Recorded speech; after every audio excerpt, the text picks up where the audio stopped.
तो स्टूडेंट्स, आज हम स्टार्ट करने जा रहे हैं उत्तराखंड डीएलएड की क्लास नंबर 5। अगर आपने बाकी क्लासेस नहीं देखी है तो प्लेलिस्ट में जाके बाकी क्लासेस को देख लें। तो इसका जो पहला क्वेश्चन है वो है, बिंदुसार कौन से संप्रदाय का अनुयायी था? ऑप्शंस हैं अनिश्चयवादी, जैन, आजीवक और बौद्ध। तो इसका सही आंसर होगा आजीवक। जो बिंदुसार था वो आजीवक संप्रदाय का अनुयायी था। दूसरा क्वेश्चन है, कलिंग युद्ध तथा हृदय परिवर्तन की जानकारी अशोक के कौन से शिलालेख से मिलती है? तो इसका आंसर है ऑप्शन नंबर 2, 13वें शिलालेख से। जो कलिंग युद्ध है और जो अशोक का हृदय परिवर्तन हुआ उसके बारे में जानकारी मिलती है। थर्ड क्वेश्चन है, अशोक के शिलालेख कौन सी लिपि में नहीं है? ऑप्शन है ब्राह्मी लिपि, खरोष्टी लिपि, अरामाइक लिपि और ग्रीक लिपि। तो इसका जो सही ऑप्शन है वो मैं बता दूं कि ये जो सारे ऑप्शंस हैं ये सारे के सारे सही हैं। तो सभी ऑप्शंस सही हैं। तो कौन सी लिपि में नहीं है? तो इनमें से तो सारी लिपि में है। इसमें ऑप्शंस थोड़े मिस्टेक हो गए हैं, लेकिन आप याद रखना कि यहाँ पे अगर मैं नहीं हटा दूँ कौन सी लिपि में है, तो सभी लिपि में ही अशोक के शिलालेख देखने को मिलते हैं। उसके बाद फोर्थ है, अशोक के शिलालेखों का पता सर्वप्रथम किसने लगाया? Tieffenthaler, James Prinsep, William Jones, William Hasting. तो इसका सही आंसर होगा टी फैंथेलर। जो जेम्स प्रिंसिप हैं इन्होंने सबसे पहले जो इस शिलालेखों को क्या किया था, इन्होंने शिलालेखों को पढ़ा था, ठीक है। लेकिन जो टी फैंथेलर थे उन्होंने क्या करा था, सर्वप्रथम इन शिलालेखों का पता लगाया था। इसके बाद 4 है, चरक ने चरक संहिता किसके शासनकाल में लिखी? तो अगर बात करें चरक, तो चरक ने क्या लिखी है? यहाँ पे चरक ने क्या लिखी है? चरक संहिता लिखी है। वो किसके शासनकाल में लिखी? कनिष्क, समुद्रगुप्त, चंद्रगुप्त या रुद्रदामन? इसका सही आंसर है कनिष्क। कनिष्क जो है वो कुषाण वंश का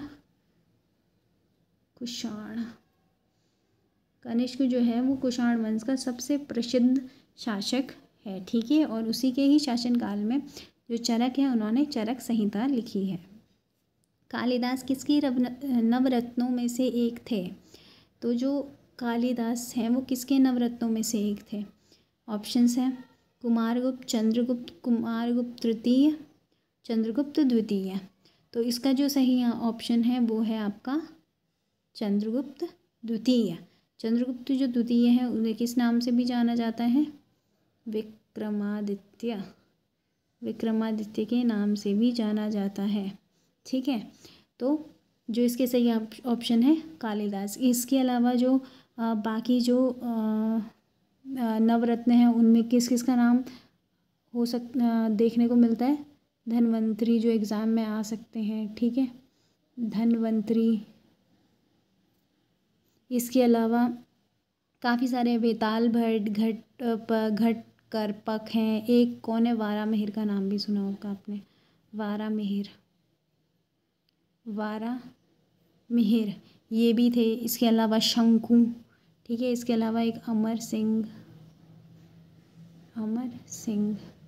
तो ये कुछ नवरत्न थे जो किसके शासनकाल में देखने को आपको मिलते हैं? चंद्रगुप्त द्वितीय के। अब है क्वेश्चन नंबर 7, शकारी की उपाधि किसने धारण करी? तो शकारी की उपाधि धारण करी थी, ऑप्शन से विक्रमादित्य, चंद्रगुप्त प्रथम, समुद्रगुप्त, स्कंदगुप्त। तो विक्रमादित्य का जो अभी मैंने बताया तो वो कौन है? चंद्रगुप्त द्वितीय, चंद्रगुप्त सेकंड, चंद्रगुप्त द्वितीय, ठीक है। तो इसका सही ऑप्शन है विक्रमादित्य। शकारी उपाधि उन्होंने क्यों धारण करी? क्योंकि उन्होंने क्या किया था? शकों पे विजय प्राप्त की थी। शक विजय प्राप्त करने के बाद उन्होंने ये जो है शकारी उपाधि धारण करी।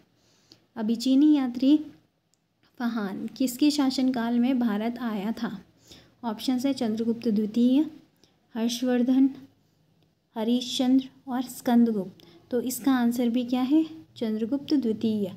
तो चंद्रगुप्त द्वितीय के बारे में हमें काफ़ी सारे फैक्ट पता चल गए, ठीक है। एक ये देख लो कि फहान इनके शासनकाल में आया था। दूसरा जो चंद्रगुप्त द्वितीय है उसे शकारी के नाम से भी जाना जाता है। तीसरा जो कालिदास, वारामिहिर, ठीक है, घटकरपक, ठीक है, और वेताल भट्ट, ये सारे किसके नवरत्न हैं? ये नवरत्न हैं आपके चंद्रगुप्त द्वितीय के। इसके बाद क्वेश्चन नंबर 9, दशावतार मंदिर किसके शासनकाल में बनाया गया था? ऑप्शन है आपके गुप्त वंश, दूसरा है कुषाण वंश, तीसरा है चंदेल और चौथा है चौहान वंश। तो इसका जो सही आंसर है, दशावतार जो मंदिर है वो किसके शासनकाल में बनाया गया था? इसका सही ऑप्शन है गुप्त वंश के शासनकाल में दशावतार मंदिर देखने को मिलता है। जो दशावतार मंदिर है ये भगवान विष्णु को समर्पित एक मंदिर है जो कहाँ स्थित है? देवगढ़ में स्थित है। ठीक है, दशावतार टेम्पल।